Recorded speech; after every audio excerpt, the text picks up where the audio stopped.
ملا ٹائمز میں خوش آمدید۔ بہار کا مشہور مدرسہ جامعۃ القاسم دارالعلوم الاسلامیہ بہار، نیپال اور دوسرے صوبوں کے بچوں کو دینی اور عصری تعلیم سے آراستہ کرنے کے ساتھ رفاہی اور سماجی کام بھی لگاتار انجام دے رہا ہے۔ ہر سال یہاں سے سینکڑوں فیملی میں رمضان کٹس تقسیم کیا جاتا ہے۔ سیلاب کے موقع پر راحت بچاؤ کا کام انجام دیا جاتا ہے۔ قربانی کے موقع پر بھی غریبوں کا خیال رکھا جاتا ہے۔ اس کے علاوہ مختلف مواقع پر ان کی ضرورتوں کے مطابق جامعہ کے ٹرسٹ کی طرف سے امداد کی جاتی ہے۔ اس کے علاوہ اس علاقہ میں آگ لگنے کے واقعات لگاتار پیش آتے رہتے ہیں اور جامعہ کی طرف سے ایسے لوگوں کی ہمیشہ مدد کی جاتی ہے۔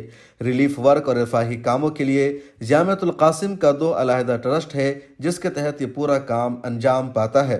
حالیہ دنوں میں سپول، مدھے پورہ اور ارریہ کے مختلف علاقوں میں بڑے پیمانے پر آگ لگنے کے واقعات پیش آئے ہیں۔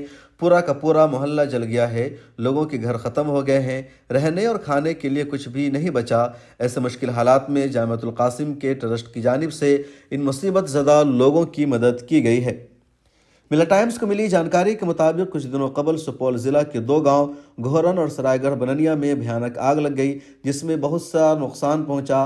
سینکڑوں گھر دیکھتے ہی دیکھتے خاکستر ہو گئے۔ اس حادثے کی اطلاع مقامی باشندوں نے جامعۃ القاسم دارالعلوم الاسلامیہ کو دی۔ مصیبت و پریشانی کے ان حالات میں جامعۃ القاسم کے زیر انتظام امام Qasim Islamic educational welfare trust کی جانب سے ان کی فوری مدد کی گئی اور دونوں گاؤں کے لوگوں کو تقریباً 400 سے زیادہ کٹس تقسیم کی گئی۔ ہر طرح ان کی مدد کی گئی۔ اسی طرح دوسرا گاؤں جو گھورن ہے وہاں بھی آگ لگ گیا اور وہاں القاسم ایجوکیشن ٹرسٹ UK کی طرف سے مدد بھیجی گئی اور ان دونوں جگہ کے لوگوں کو یقین دہانی بھی کرائی گئی کہ ان کی جو بھی ضرورت ہوگی جامعہ کی طرف سے ان کی مدد کی جائے گی۔ ان دونوں ٹرسٹ کی طرف سے ہر طرح کی سہولت پہنچائی جائے گی۔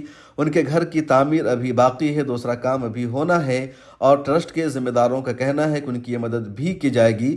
مفتی انصار قاسمی جو جامعۃ القاسم کے صدر مدرس ہے، انہوں نے ملا ٹائمز سے بات چیت کرتے ہوئے کہا، سیمانچل کے اس علاقہ میں زیادہ تر لوگوں کے جو مکانات ہیں، گھر ہیں، وہ کچے ہیں، پھوس کے ہیں، پختہ مکانات نہیں بنے ہوئے ہیں۔ اس وجہ سے یہاں آگ لگی کے واقعات بہت زیادہ پیش آتے رہتے ہیں۔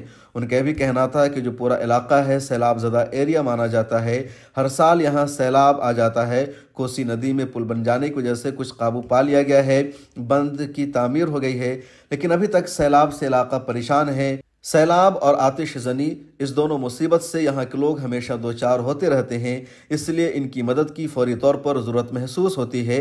جامعۃ القاسم کے بانی اور سابق محتمم مولانا مفتی محفوظ الرحمان عثمانی نور اللہ مرقدہ نے دونوں ٹرسٹ کا قیام بھی اس لیے کیا تھا تاکہ یہاں کے لوگوں کی اس طرح کے مواقع پر مدد کی جائے اور الحمدللہ لگاتار یہاں کے مصیبت زدہ لوگوں کی متاثرین کی مدد کی جا رہی ہے اور اس سال بھی یہ مدد کی گئی ہے۔ مفتی انصار قاسمی اور جامعہ کے محتمم قاری ظفر اقبال مدنی نے اہل خیر حضرات سے جامعۃ القاسم کے دونوں ٹرسٹ کو تعاون دینے کی، مدد کرنے کی اپیل کی ہے تاکہ زیادہ سے زیادہ لوگوں کی مدد کی جا سکے۔